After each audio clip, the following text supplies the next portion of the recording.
नमस्कार जी। मेरा नाम अटल बिहारी अविनाश सिंह गांधी है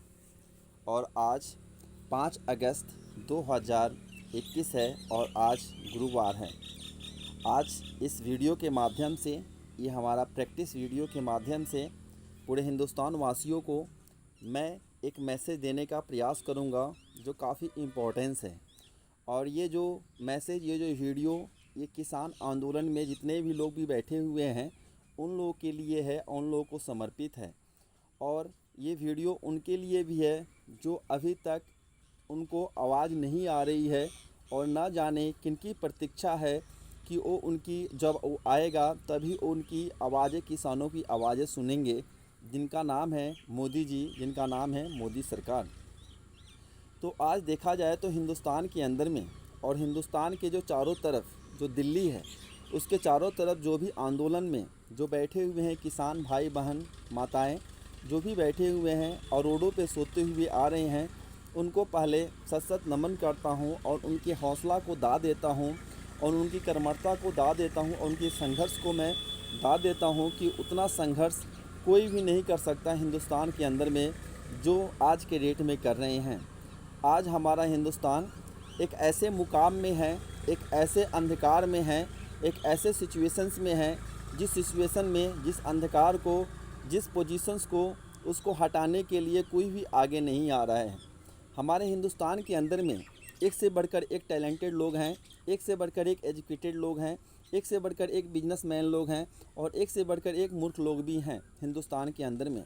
हिंदुस्तान एक छोटा सा नहीं है, हिंदुस्तान बहुत बड़ा है और इस हिंदुस्तान के अंदर में बहुत सारे राज्य हैं, जिस राज्य को मिला के ये बहुत बड़ा हिंदुस्तान हमारा बना हुआ है। हिंदुस्तान की एक गरिमा है, हिंदुस्तान का एक पावर है और हिंदुस्तान के जो नागरिक हैं उनकी मिलनसारता के अनुसार अब मिलन के चलते हिंदुस्तान हमारा इतना अच्छा है। लेकिन हमारा हिंदुस्तान पहले जितना अच्छा था उतना अच्छा आज के डेट में नहीं है। आज के डेट में सिर्फ़ और सिर्फ एक संस्था और सिर्फ एक पर्सन्स के ईगो के चलते आज हमारा हिंदुस्तान एक ऐसे मुकाम पे है, उस मुकाम को आगे कैसे बढ़ाएंगे, कैसे आगे चलेंगे, कहीं भी नहीं दिखाई दे रहा है। ये जो हमारा समस्या, किसान की समस्या है, ये कोई पाकिस्तान की समस्या नहीं है, ना ही कोई अफ़गानिस्तान की समस्या है, ना ही किसी अनदर कंट्री की समस्या है। ये समस्या हमारे देश की है और इस समस्या का निदान हम लोग को मिल के ही खुद करना पड़ेगा। और ये आप लोग को शायद मालूम हो चाहे नहीं हो, लेकिन मोदी सरकार और मोदी जी, ये एक आखिरी जो होता है ना चोट जो दिया जाता है हिंदुस्तान के अंदर में, वो ये देखना चाहते हैं हिंदुस्तान के अंदर में कि मेरा विरोध करने वाले कितने लोग हैं, मेरे के मुकाबले कोई हिंदुस्तान के अंदर में है भी या नहीं है,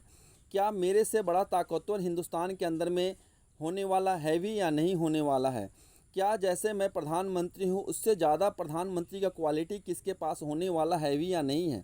अब मोदी जी ये तीनों कानून इसलिए लेके आए हैं, वो ये देखना चाहते हैं कि हिंदुस्तान के जो युवा हो, चाहे बुज़ुर्ग हो, चाहे कोई भी हो, कौन ऐसा शख्स है जो हमारे को मात दे दे, जो हमारे को हमारे दिमाग से खेल सके, जो आने वाले समय में प्रधानमंत्री के कैपेबल हो। उस पर्सन को खोजने के लिए ये तीनों कानून लेके आए हैं। ये उनको ये भली भांति मालूम है कि ये तीनों कानून जब मैं लेके आऊँगा तो हिंदुस्तान के अंदर में जितने भी मेरे शत्रु हैं, जितने भी मेरे इनेमी हैं, जितने भी मेरे दुश्मन हैं, वो ज़रूर आगे आएंगे और ज़रूर किसानों को सपोर्ट करेंगे। और वो उनको ये देखना है कि आखिर मेरे से बलवान, मेरे से ताकतवर हिंदुस्तान के अंदर में अगला कौन बनने वाला है।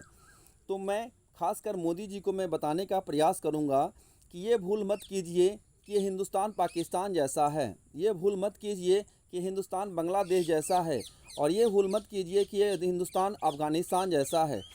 ये हिंदुस्तान इतना बड़ा है जितना एक बड़ी बड़ी कंट्रियाँ एक छोटे छोटे स्टेट के बराबर है, वह हिंदुस्तान है। और हिंदुस्तान के अंदर में ये मत सोचिए कि आपके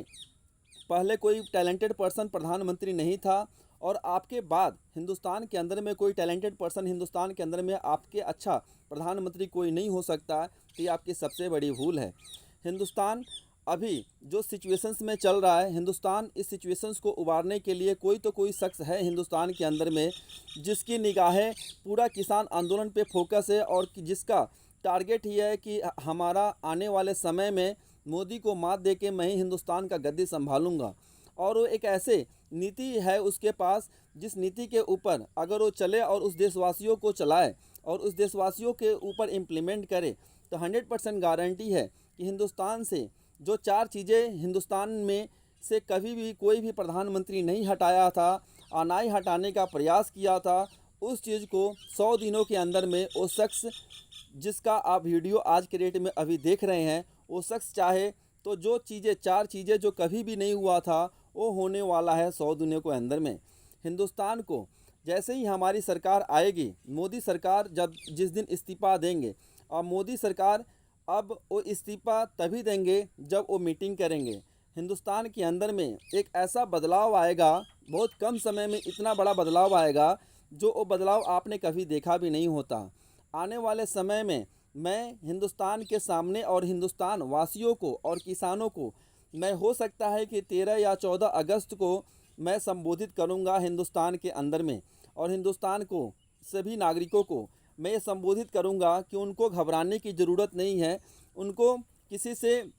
द्वेष रखने की ज़रूरत नहीं है, और ना ही मोदी को इतना बड़ा ताकतवर समझने की ज़रूरत है कि उनको कोई मात नहीं दे सकता है, उनके जैसा कोई बात नहीं कर सकता है, और उनसे ज़्यादा टैलेंटेड पर्सन नहीं है, उनकी सबसे बड़ी भूल है। ये प्रकृति का नियम है और पृथ्वी का ये नीति का नियम है कि नीति जो भी बनाती है उसका काट कहीं ना कहीं नीति रख के रखती है। और ये हिंदुस्तान की गरिमा और हिंदुस्तान की जो मिट्टी में इतना ताकत है कि चाहे जितना मर्जी बड़ी घमंडी से घमंडी सरकार आ जाए, जितना मर्जी पर्सन घमंड आ जाए, वो चाहे तो हिंदुस्तान के लोग उस घमंड सरकार को गिराने में थोड़ा सा भी समय नहीं लगेगा।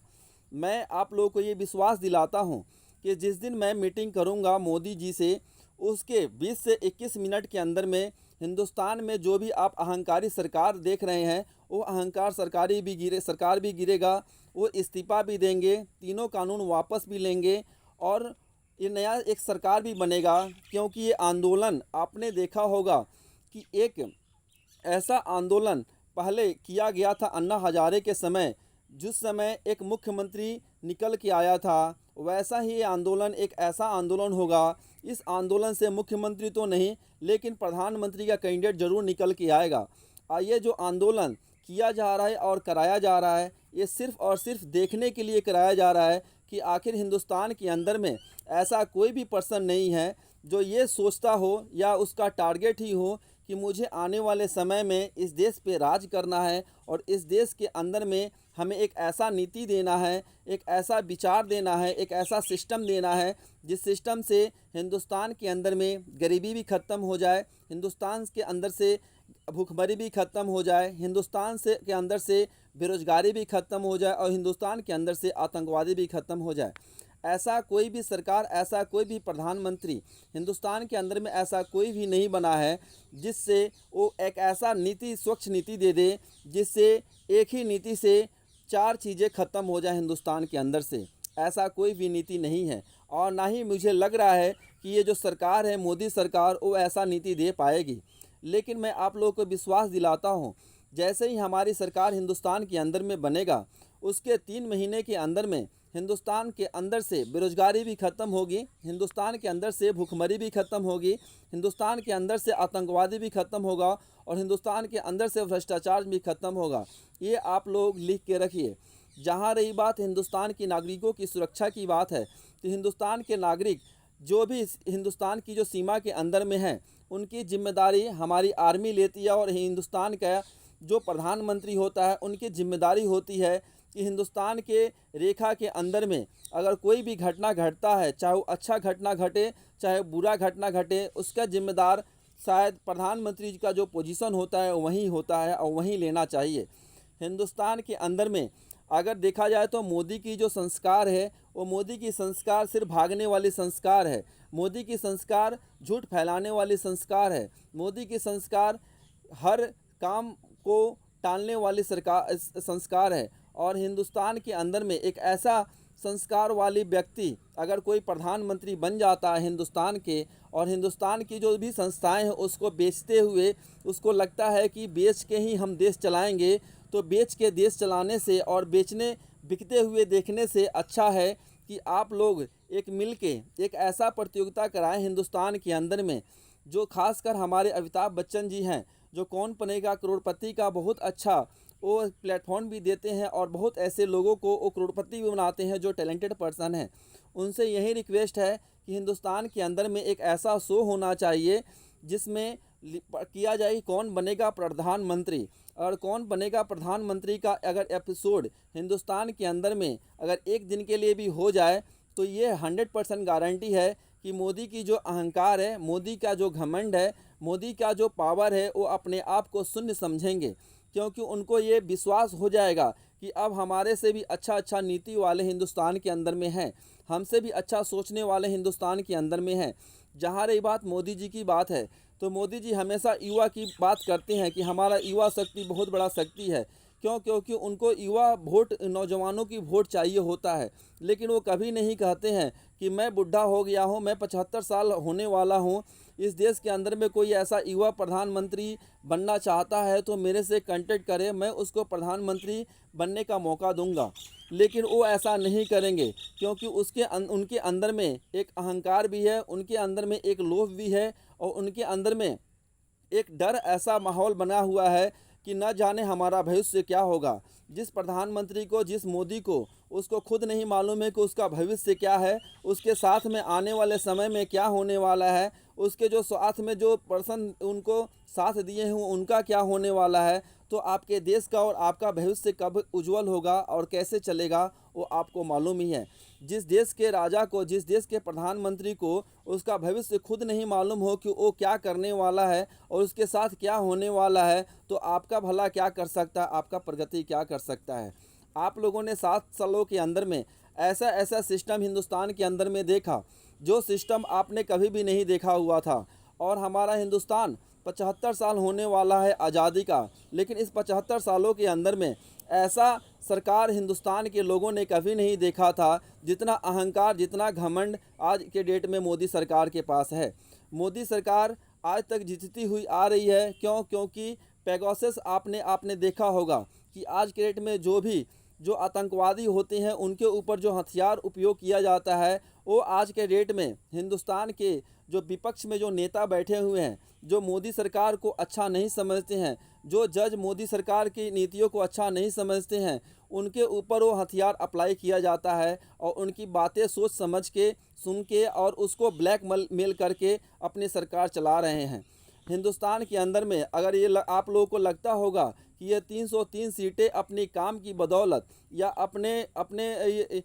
तजुर्बे, अपने काम की बदौलत ये 303 सीटें लेके आए हैं, तो आपकी सबसे बड़ी गलतफहमी है। हिंदुस्तान के लोगों को ये एहसास हो गया है कि हिंदुस्तान के अंदर में जो 303 सीटें जो मोदी सरकार 2 बनी हैं, वो मिली भगत से बनी हैं,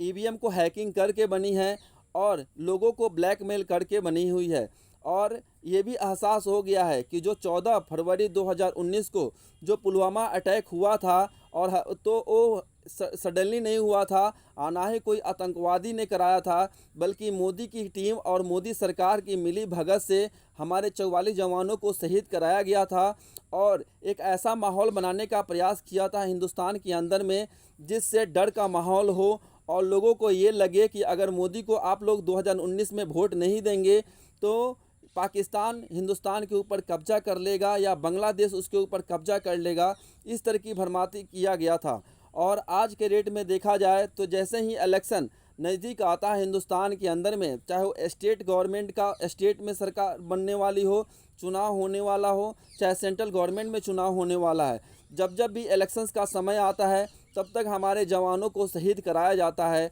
और ये आप लोगों के सामने होता है। जितने भी टैलेंटेड पर्सन्स हैं, आपने अपने हिसाब से आप लोगों ने विरोध किया, उन लोगों को सबसे बड़े धन्यवाद मैं देता हूं। और मैं आप लोगों को विश्वास दिलाता हूं कि आप लोगों को मोदी सरकार से घबराने की ज़रूरत नहीं है। और किसानों को खासकर मैं बताने का प्रयास करूंगा कि आप लोग कभी भी झुकिएगा मत, कभी भी डरिएगा मत, कभी भी पीछे हटने का मत सोचिएगा, क्योंकि ये लड़ाई अब किसानों की सिर्फ नहीं रह गई है, ये लड़ाई अब आम जनता की लड़ाई हो चुकी है। और इस लड़ाई में, इस आंदोलन में सभी लोगों को मन, धन और तन से सहयोग करना चाहिए और जो भी टैलेंट हो उसके हिसाब से इस सरकार का विरोध करना चाहिए। क्योंकि अगर आपके देश में, अगर आपके राज्य में अगर कोई भी प्रधानमंत्री है, अगर आपकी बात नहीं सुनता है, अच्छी नीति नहीं रखता है और देशवासियों के प्रति उसका सम्मान नहीं करता है, तो उसको हटाना ही देश के लिए सर्वश्रेष्ठ होता है। और आपका धर्म और कर्म यही होना चाहिए कि जो अहंकार पर्सन हो, जो अहंकारी पुरुष हो, उसको हटा के एक ऐसे पर्सन की वहाँ उस पोजीशन पे बैठाना चाहिए, उस पोजीशन को के लिए रखना चाहिए जिससे देश में शांति मिले, जिससे जिसमें देश में खुशहाली मिले। यही मैं कहना चाहूँगा। आज के लिए धन्यवाद। जय हिंद, जय भारत।